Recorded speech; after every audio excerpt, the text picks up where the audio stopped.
Hi, I'm Dan Lesniak, founder of the Orange Line Living Team. And today we are in the second part of our four-part series about the 4 C's that affect pricing. In part 1 we talked about contingencies. Today we're going to talk about cash.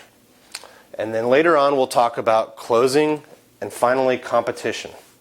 You'll notice that competition has a dashed line whereas the other C's have solid lines, and that's because competition is of the 4 factors, competition is the one that we can affect the least.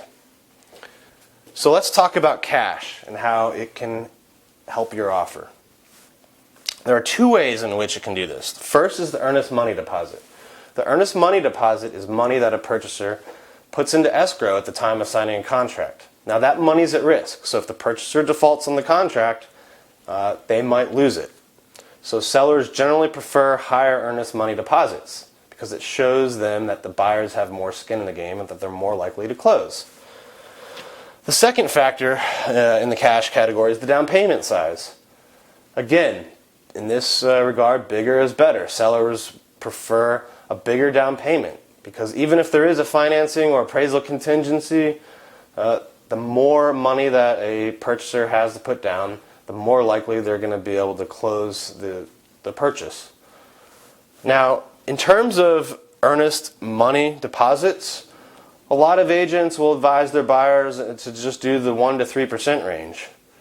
Well, my view on it is if you're going to lose that money anyway in the next 30 to 60 days when you close, because your down payment's going to be larger, typical down payments are 10% or 20%, sometimes more, I would advise going as high as your down payment, as long as you're comfortable with it.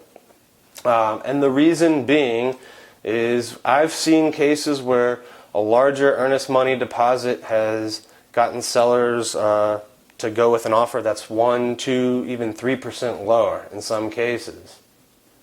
So if we think about that from a quick, basic mathematical standpoint, let's say you were going to buy a home with 20% down. That was $600,000. So, a typical earnest money deposit that's 3% might be $20,000. But what if you put the full $120,000 down?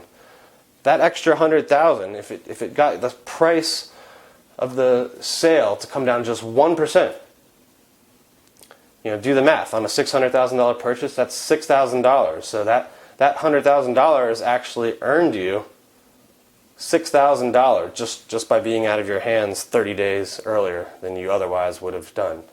So again, it's ultimately your choice as the buyer to make, but if the agent is not at least having the conversation with you, making you aware of the pros and cons, they're not doing the right job.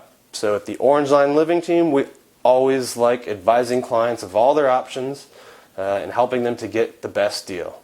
So if you have any questions about buying or selling real estate, we'd love for you to give us a call at 571-969-7653. And we look forward to talking about closing, the 3rd C, in our next video series.